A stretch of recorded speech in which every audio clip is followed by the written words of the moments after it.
Hey everybody, welcome again to Excited About the Gospel. I'm Jason Harwood, and we have a very exciting Meaning and Purpose interview podcast today.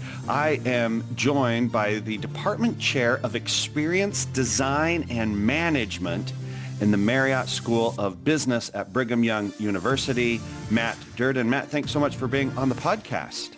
Thanks for the invitation. I've been really looking forward to the conversation. Yeah, just so our listeners know a little bit more about you, you've written all sorts of journal articles, also wrote a book, Designing Experiences. I just added it to my Amazon cart. Excited to read that because that's so fascinating as a teacher, as a parent, as anybody thinking about, okay, how do I create powerful and engaging experiences? I'm excited to read about that. You have also been the co-director. Matt has also been the co-director of BYU's Residential Study Abroad program in London. Teaches undergraduate and MBA classes at BYU. He is a part of the founding circle of the World Experience Organization, member of the Experience Research Society's Executive Committee. And this is where I want to ask a quick follow-up question. You are a LEGO Serious Play certified facilitator. I have recently heard that, I was listening to a book by a gentleman named Scott Galloway, and he talked about all of the money he spent on Legos for his kids because it was the antithesis of social media, quick hit, dopamine. It forced non-social media, long-term, slow progress accomplishment. But I'm interested in what serious play is as it relates to Lego. Well, yeah, I mean, I could say a bunch here. So let me just share a couple of things. So first of all, to the anecdote you just shared, right? Lego are high affordance. It's a high affordance product. And what I mean by that is you can do a lot of different things with it, right? And in designing experiences, we talk about high affordance versus low affordance experiences, right? So if you think about an experience that you do once and you're like, okay, check the box, I did that. Even if it was enjoyable, I'm not going to go back and do the thing, versus those experiences that draw you back time and time again. Just affordance means there's multiple opportunities to do something with the thing. So Lego are a high affordance product, right? You can build the thing that the manual tells you to, but you can also do all kinds of different things with that. And I've been a lifelong Lego fan. We had an advisory board member who was at Adobe at the time.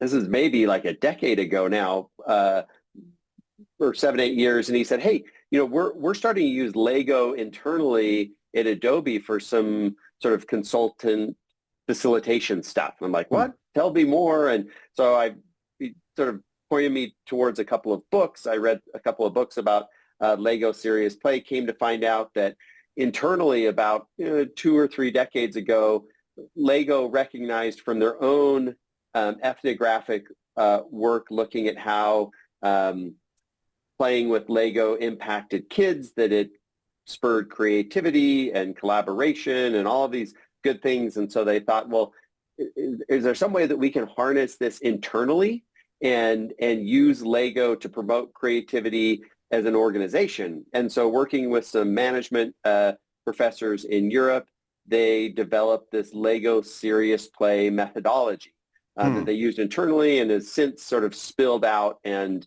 there's a couple of nonprofit organizations around the world that train in Lego Serious Play facilitation. And the basic idea being you can use Lego to build something that looks like something in the real world, like a rocket ship, right?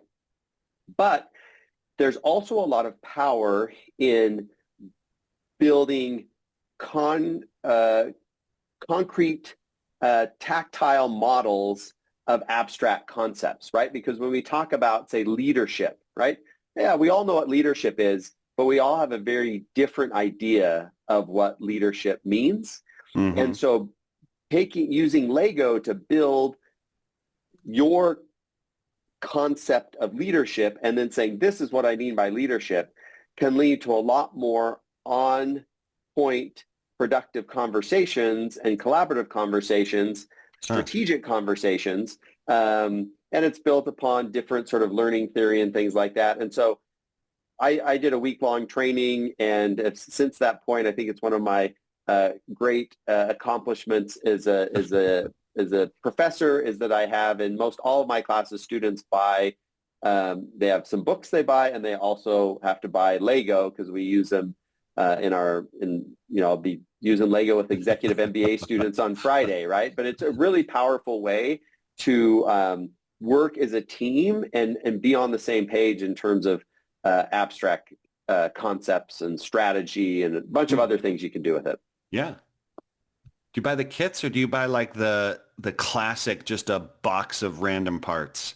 You can do both. Lego has sort of Lego Serious Play kits and facilitator kits. But I tell my students, I'm like, I just need you to have like 200 to 300 bricks, and they usually have a Ziploc bag full of them at their parents' house or wherever, Yes. and buy them off Facebook Marketplace or something. So yeah.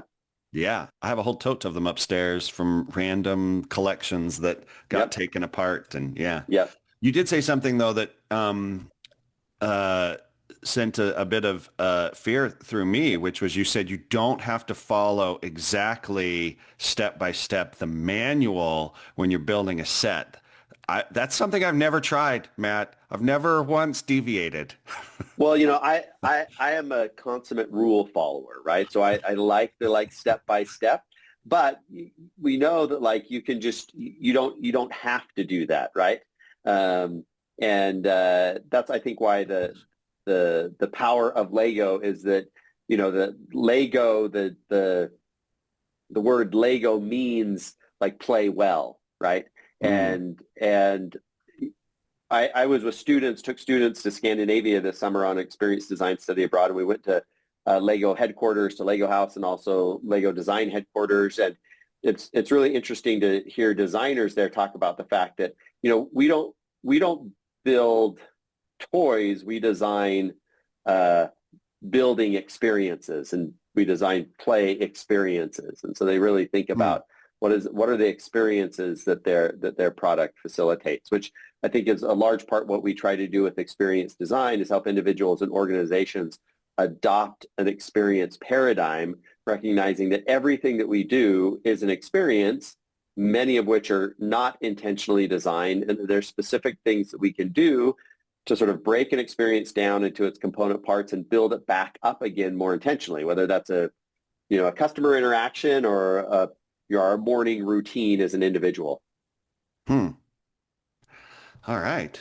Well, I guess that sort of helps define for me, because I was going to ask for sort of the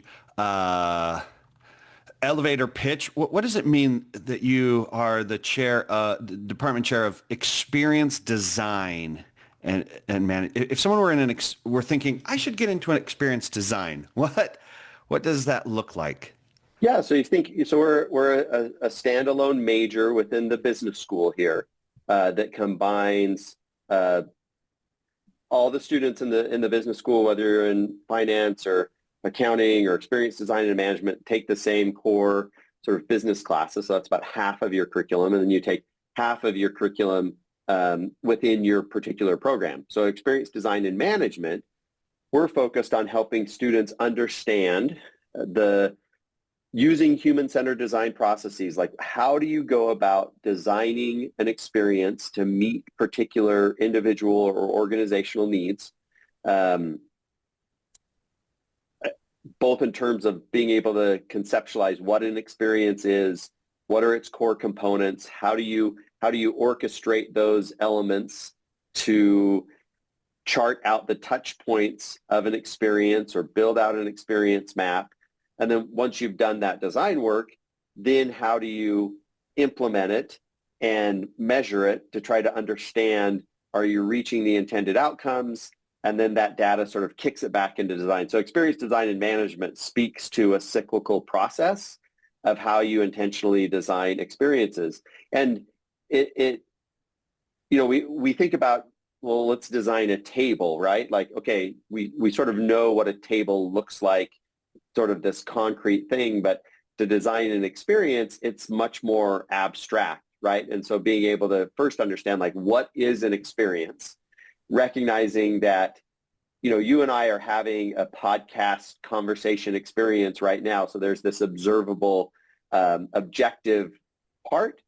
But what's more important is we will both come away from this conversation with a different subjective reaction or different stories we tell about this experience, because you're the host and I'm the guest, and we had different things for breakfast and we have different things on our schedule afterwards.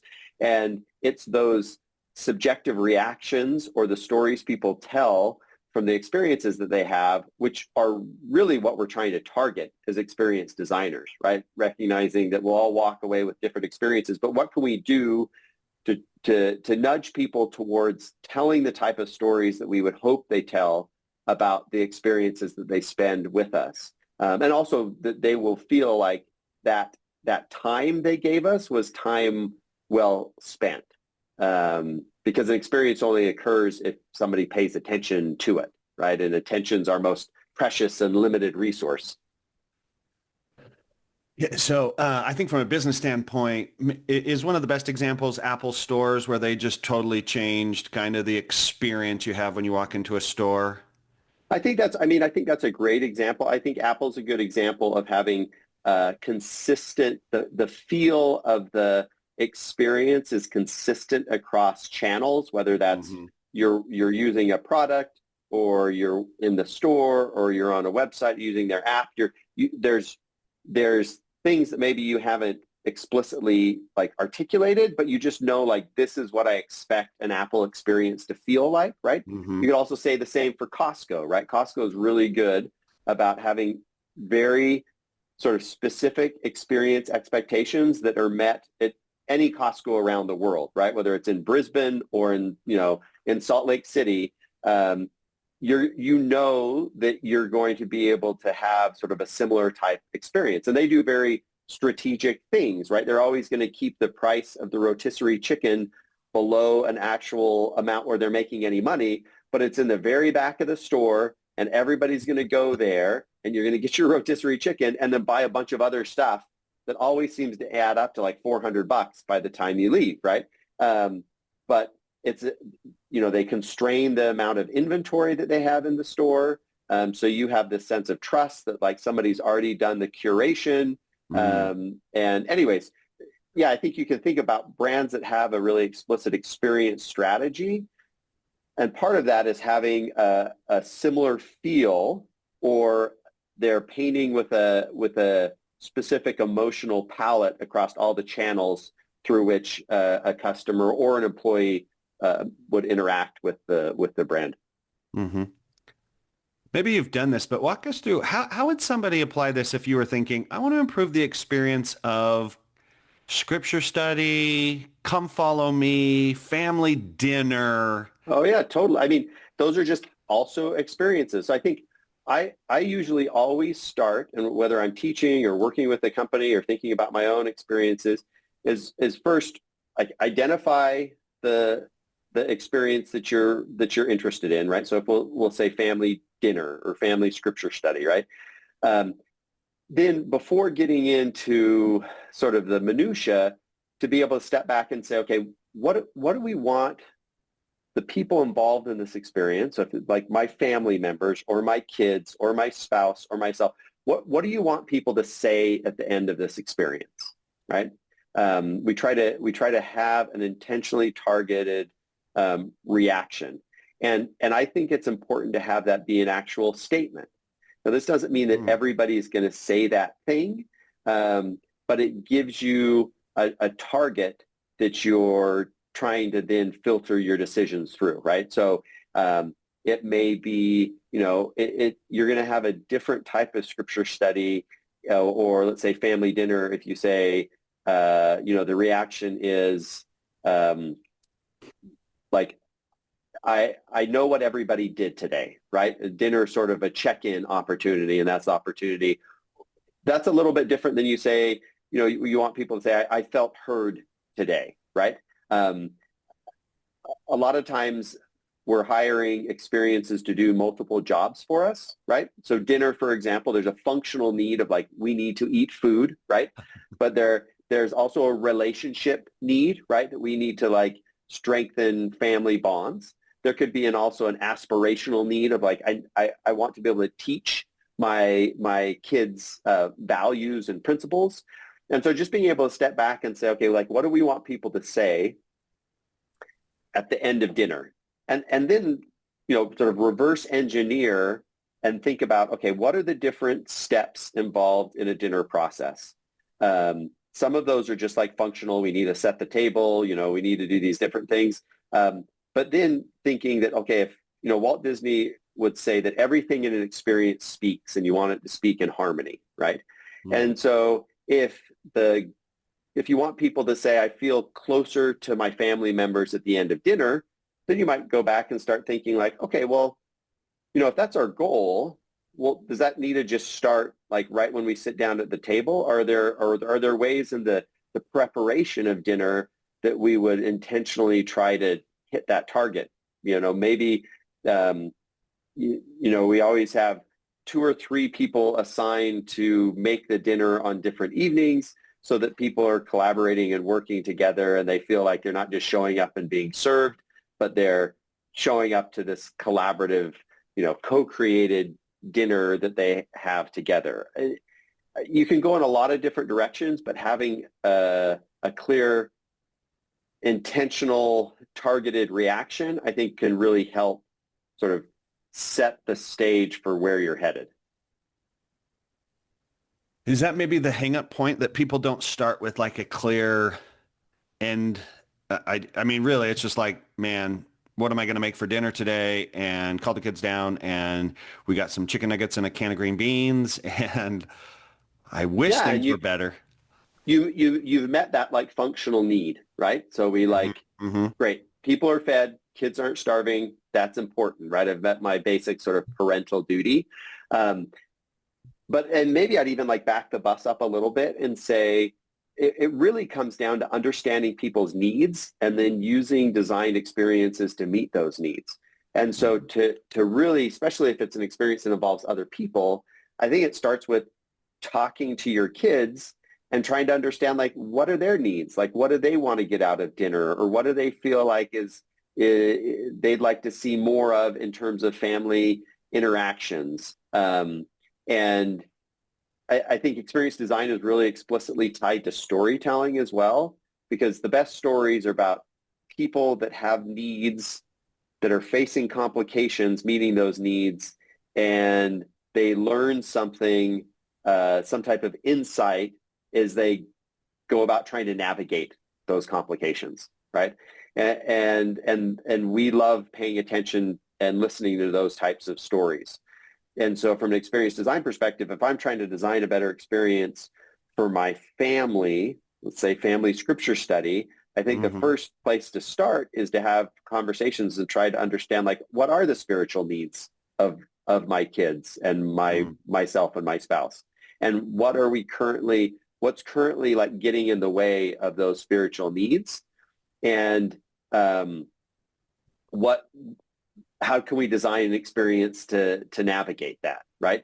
Because I think Hmm. it's easy to just fill in like as parents to have sort of a check the box mentality and meet just those functional needs, which is totally okay because sometimes we're just trying to survive. And if like kids are fed and they get in bed at night and you get them to school the next day, like that's success in of itself, right?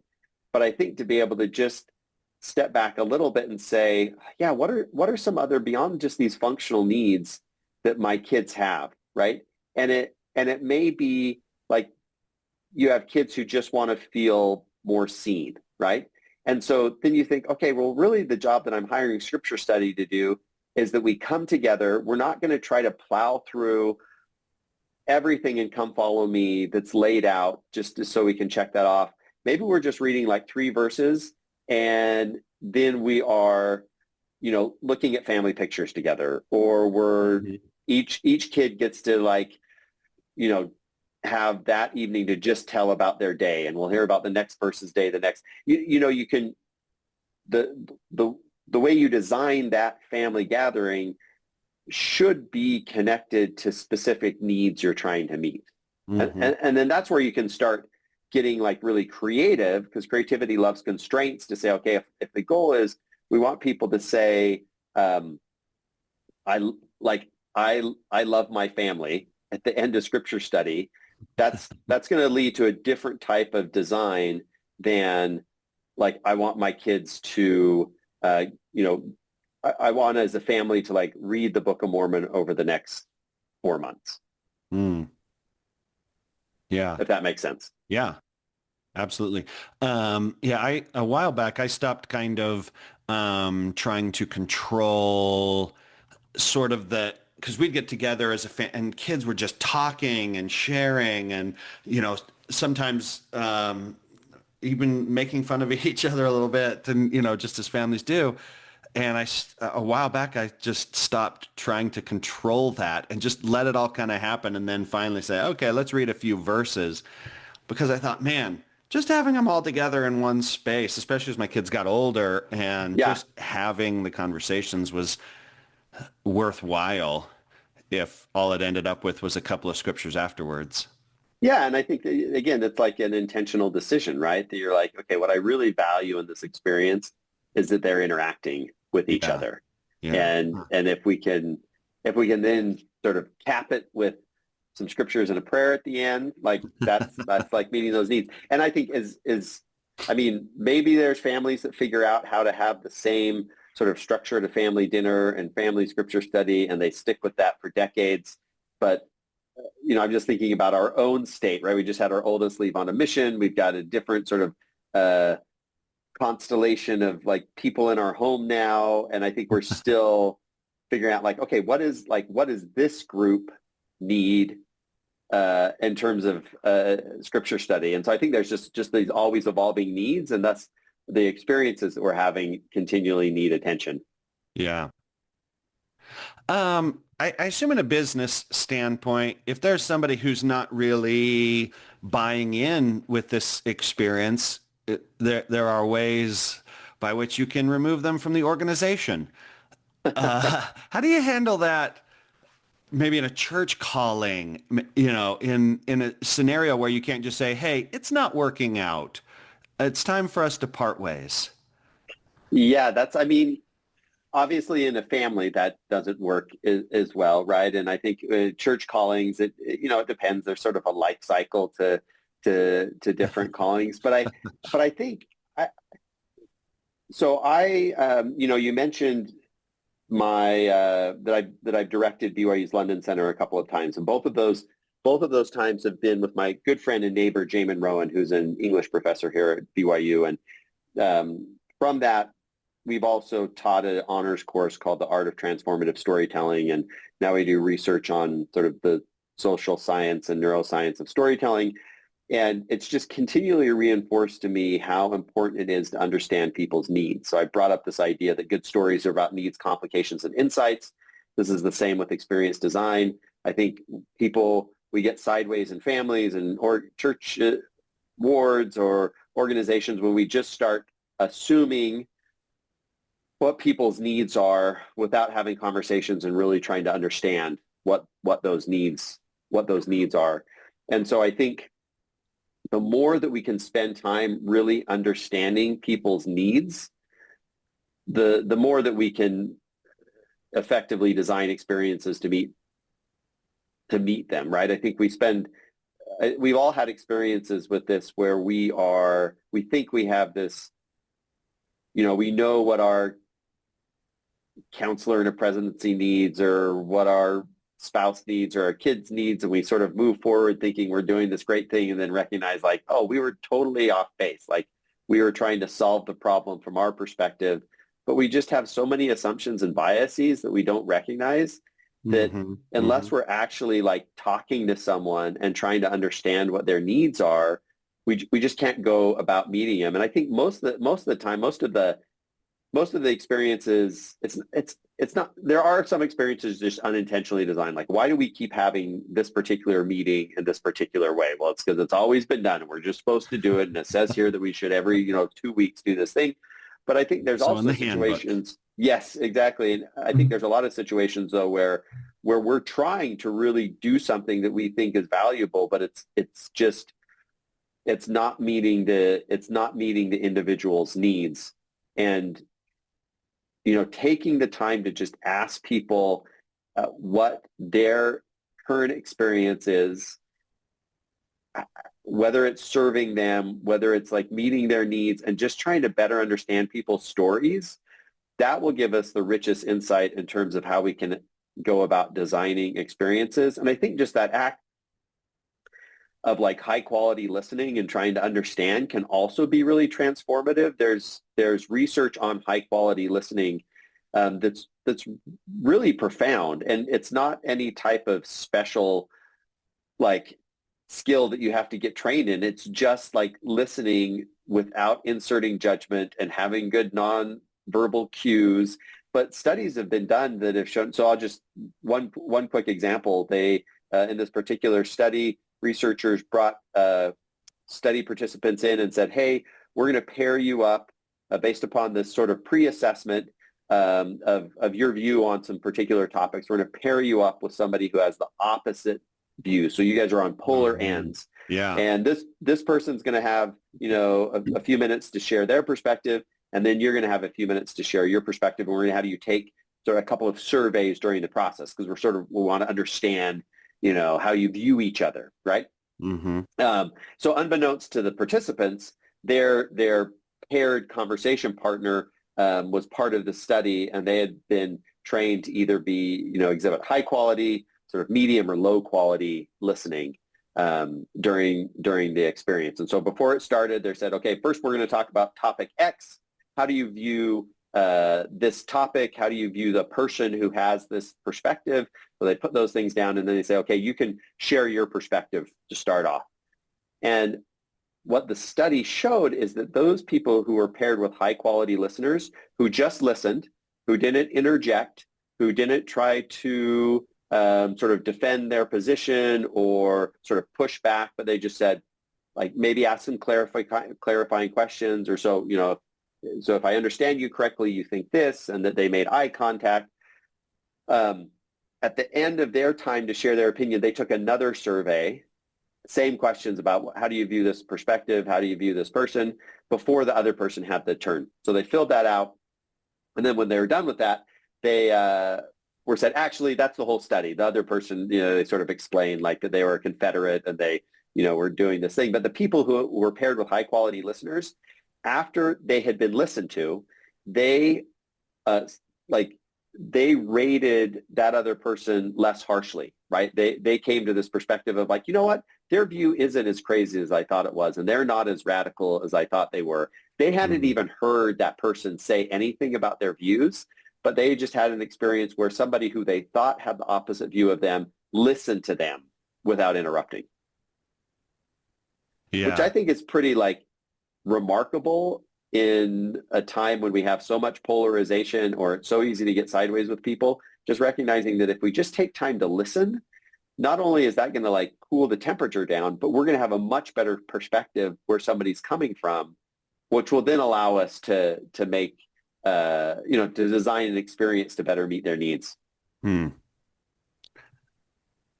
is true. I think so many of our experiences, we're operating off of sort of external expectations rather than like, I'll be honest, I've never sat down with my kids and said, hey, what do you guys want to get out of dinner? Or what do you guys want to get out of sacrament meeting? Or, what experience are you hoping to have with family scripture study? Yeah. Because we just, as parents, we think, no, this is the outcome. Yeah. And we're also just trying to survive, right? Yeah. It's like trying to find the time to have those conversations. And sometimes like my wife and I have been really good about this, and other times, right, you're just surviving. But I think it can go a long way to step back. And, I've never, to your point, I've never asked, right, like, what do you want to get out of sacrament meeting, right? It's like, we need to show up on time. Like, you're more just these functional needs of like, Yep. Where are the shoes? Like, who's get, like, it's just trying to get people there, and you get there and you're like, okay, we're here. And then you sort of check the box. but stepping back, like, what would you like to get? Does it matter where we sit? Does it matter, like whatever? Do you have questions about why certain things or certain ways? I think that can go a long ways to having somebody, well, two things. One, feel heard, and two, more likely to engage in the experience, right?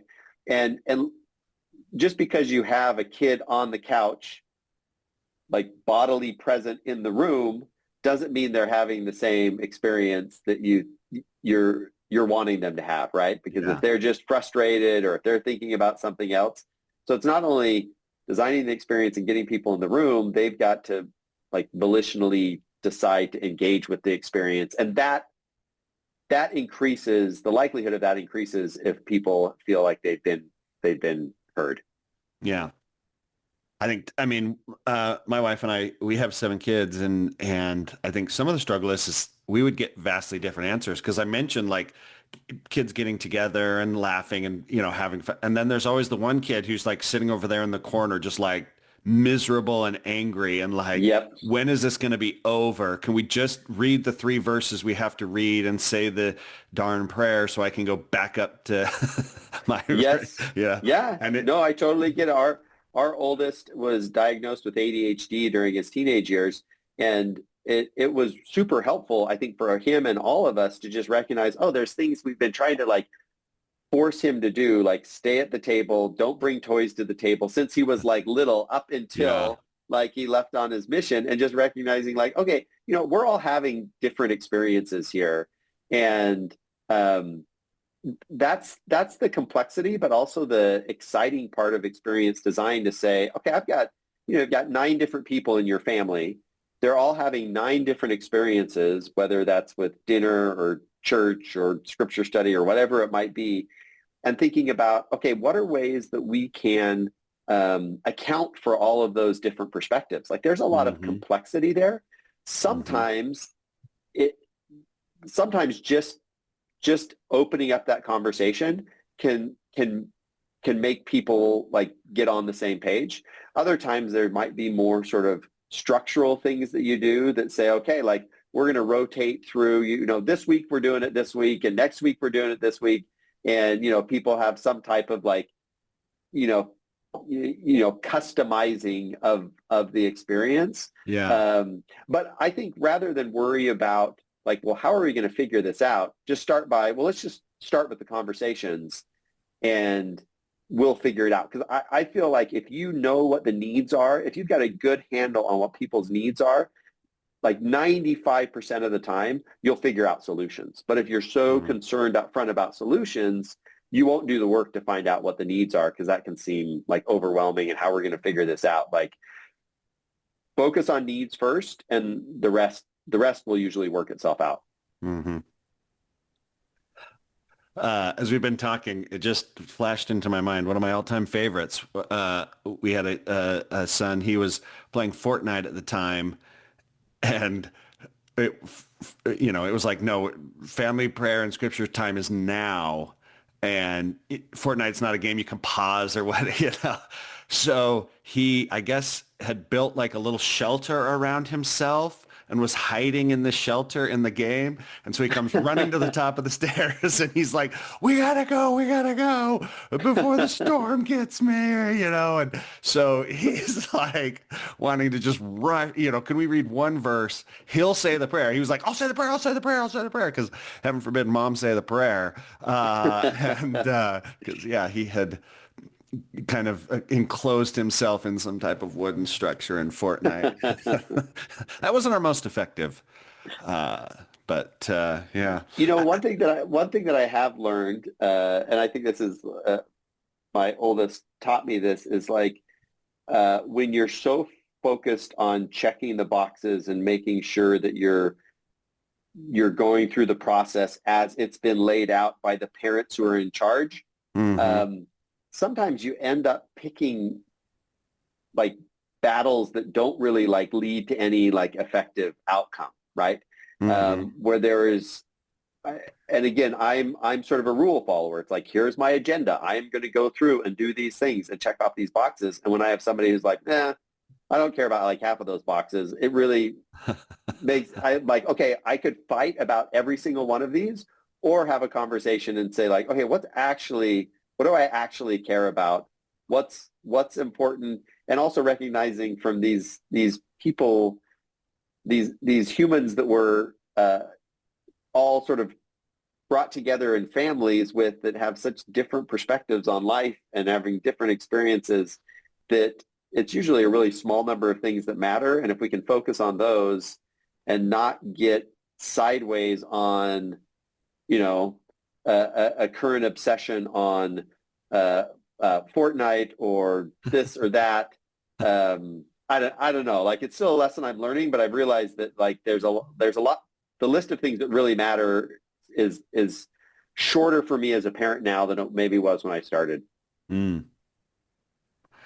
Yeah, and watching my mom, my dad passed away a bit ago, but watching my mom seems like it just keeps getting shorter and shorter and shorter because I watch the things that seemed to matter a whole bunch when I was a kid, and now doesn't seem to matter much at all. I You mean, know, I think that's why they like, Christ was pretty specific. It's like love God, love your neighbor, like yeah, focus on that. You're going to make a ton of mistakes, but we tend to like want to have a big long list of things to focus on. yeah.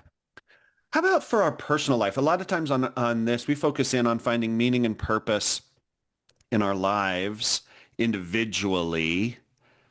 And it seems as though this sort of applies, that sometimes my life just kind of falls into a pattern of consistent behavior day after day. I'm sort of doing the same thing, stuck in a pattern of repeated process without really clearly identifying. Can you maybe walk us through how these principles would apply to taking a pause and saying, okay, what is the experience I want in my life? Yeah, no, I think that's like one of the most exciting areas because you can feel like you get a little bit of agency back, um, to be able to say like yeah, I'm sort of just in these ruts that aren't necessarily meeting like the needs I have. So I think having conversations with yourself and really articulating like what do I need out of the you know out of the morning, like what do I need out of this experience. So once you can understand like what those needs are, then you can start going about and like figuring things out, and each of us are different, right? Like, so a couple of examples.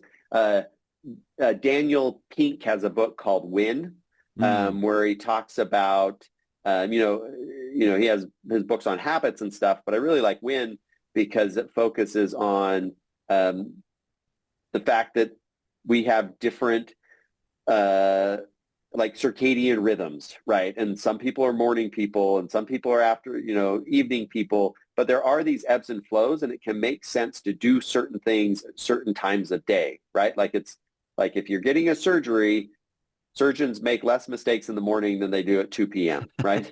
Anyways, he has all these great examples. So I think one, it's coming to understand like just because other people are doing things in a certain way doesn't mean that is going to work for you.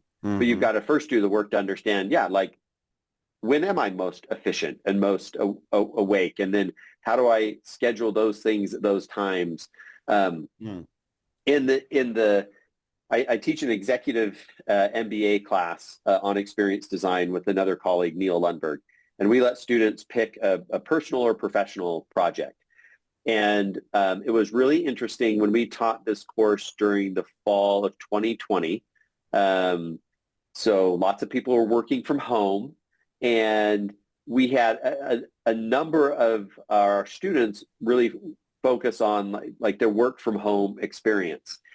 And for a number of, I remember one in particular who said, I realized that I needed to create separation between like work and home life when it was all happening at home. And I think we all had this experience during COVID to one degree or another. And his one of his solutions was to design in a commute. He's like, I needed to commute to my work, and just walking into my office wasn't enough. So he designed a commute where he would get dressed, he would get in his car, he would drive, I think, to Maverick. He would purchase something at Maverick, and then he would like drive home. And that just helped him create this like separation, be like, okay, I'm at work now and I'm going to focus on work. And then when I commute back home, and I can't remember what he did at the end of the day, he had another sort of transition at the end of the day. He's like, now work is done. I'm not going to go back to emails. I'm not going to go back to other things because I've done my commute. Like I'm not at work anymore. I'm at home. And as maybe as like sort of like minor as that may seem, it was really helpful for him to like like what he needed was a clear sort of demarcation between when I'm working and when I'm at home with my family. And so I think going back and just saying like, yeah, what are the needs that I have? We all have needs that aren't being met, and we just, I think this is a pro and con with human nature. We're really good at adapting, right? Like research shows that as tragic as an accident where somebody loses mobility and becomes, let's say, like is confined to a wheelchair, on average, most people a year or two after that, their psychological functioning is the same level or higher than it was before the accident, right? We adapt, we learn, we grow from experience. That's why we're here in mortality.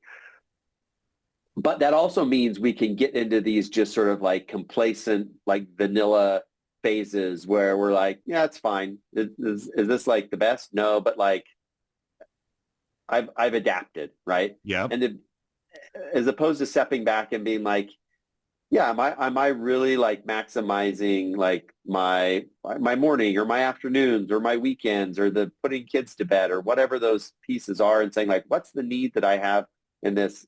What's the complication I'm facing, and how can I navigate this in a more intentional way? And then it really comes breaking. Then the nuts and bolts would say, if it's morning routine, okay, what time am I waking up? Between 6 and 7, like what is it that I'm actually trying to accomplish? And these are things that I'm sure that you talk with guests about on shows that we can start using, habit chaining and other types of things to sort of intentionally sort of design that routine. But I think it has to be built on like what are the needs that I have that I'm trying to meet through the design of whatever the experience might be. How do you help either people or organizations when they feel kind of stuck? Like I'm sort of stuck in this routine and I can't seem to get out. I can't change much of the experience, or I have to go to this job. I have to do these certain, 90% of my day is stuff I have to do and I can't change it. Yeah. Well, I think, so I'm like a broken record with needs, but a lot of what I teach is based upon human-centered design or design thinking, right? And the idea here is that you spend a lot of time gathering what's often called empathy data, right? Like talking to people and trying to understand what is your current experience, right? And so whether that's an organization or an individual, it's like, tell me a story about the last time you did this, or tell me a story about what it looks like in your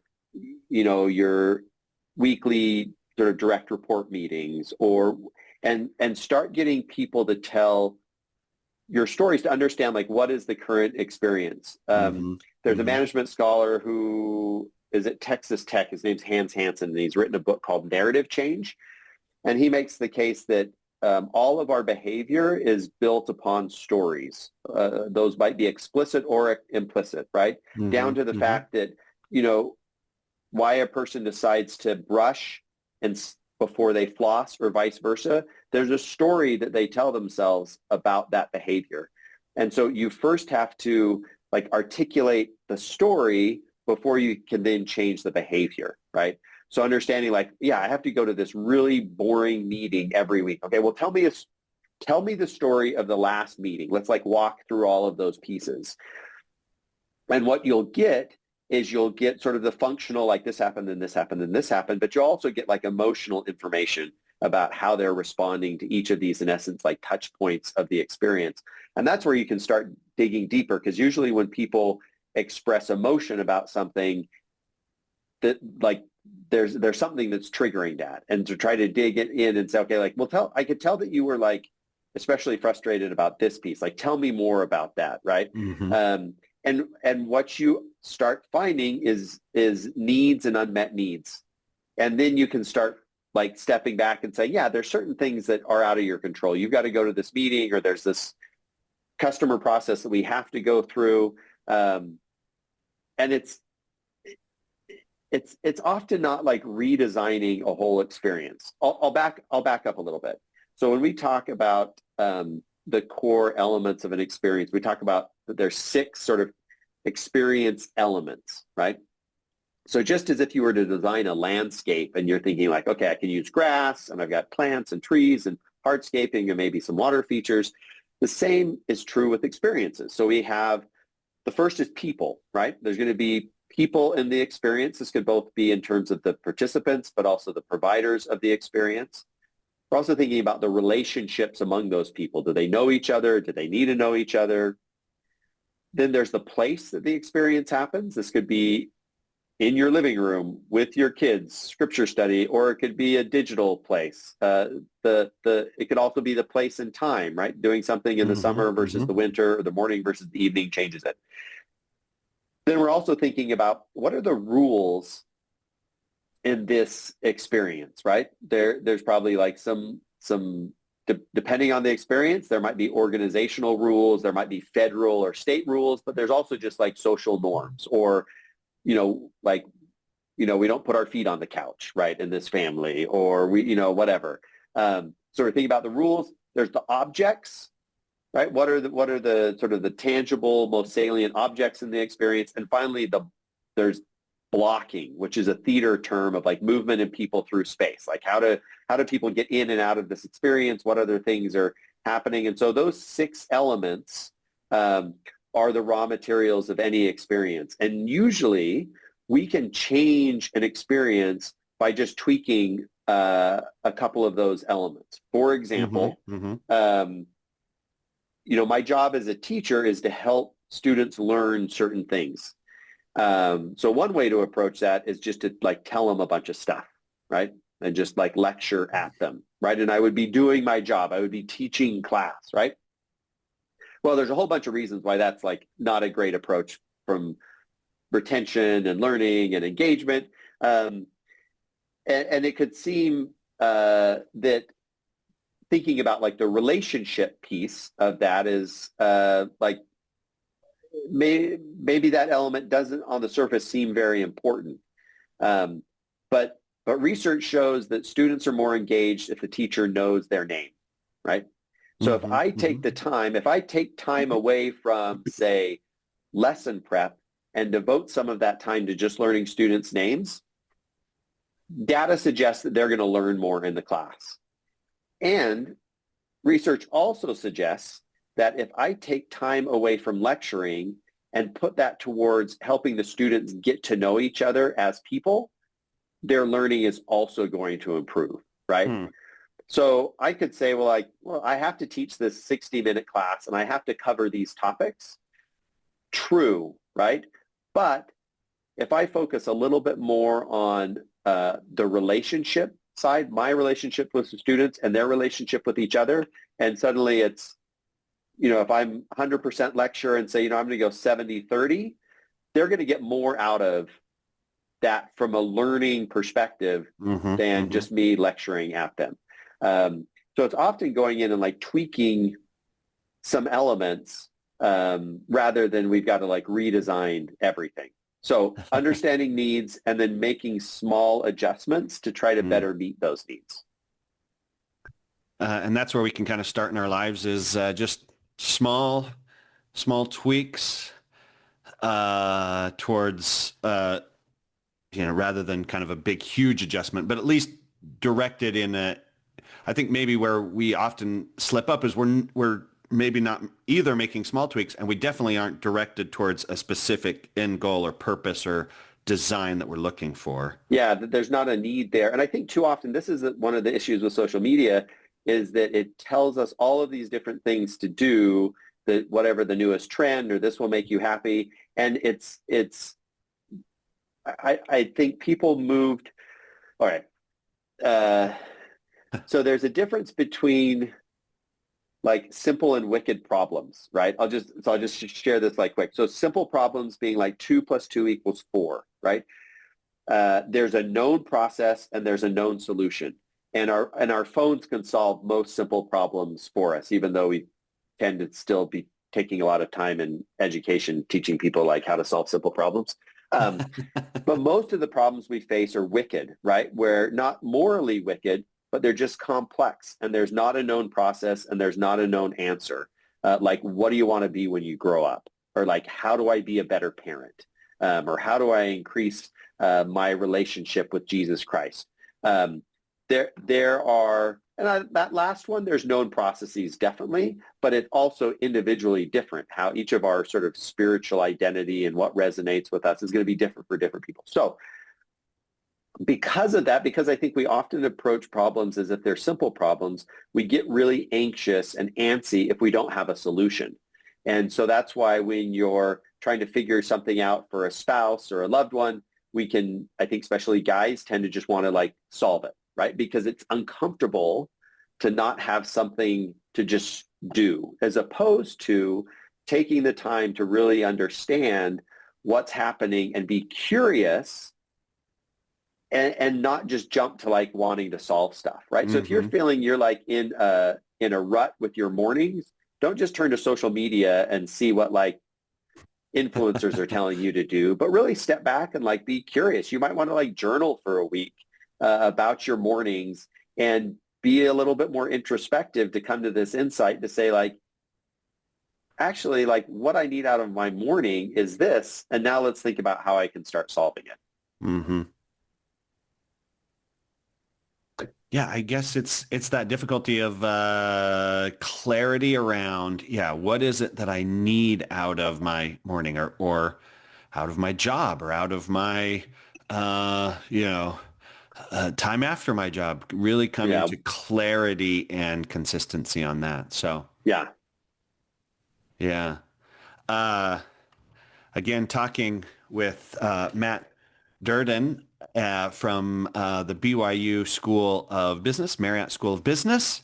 And I'm excited. I added your book to my Amazon cart. So the next time my wife processes through our Amazon order, I'll get to read it. I'm very excited. And I love just this idea. Okay, spend some time. That's got to be the difficult part, I think. 1, carving out the time. 2, coming to clarity around sort of the end objective. Do you find that's the problem with businesses too? Is carving out the time to come around some clarity? Because the term is so busy working in the business, they don't work on the business. Well, yeah, and I think there's this false narrative about like busyness equals productivity. Mm-hmm. Right? So if we're busy and I'm answering emails and I've got my schedule is full, like it feels productive, but isn't always. It is always productive. Mm-hmm. Cal Newport, the author and sort of organizational effectiveness consultant, has a lot to say about this, and I go back to his book Deep Work all the time. That what we really need in this information age isn't more information, but we need space to sort of process and think deeply and do deep work as opposed to just being busy. Yeah. All right. Well, hopefully this inspires a few of us to go do some deep work in our own lives and in our own families, and maybe even have some conversations with your kids around what outcomes they hope from certain things. So, Mat, thank you so much for being on the podcast. It's been a great conversation. Yeah, thanks so much. I really appreciate it.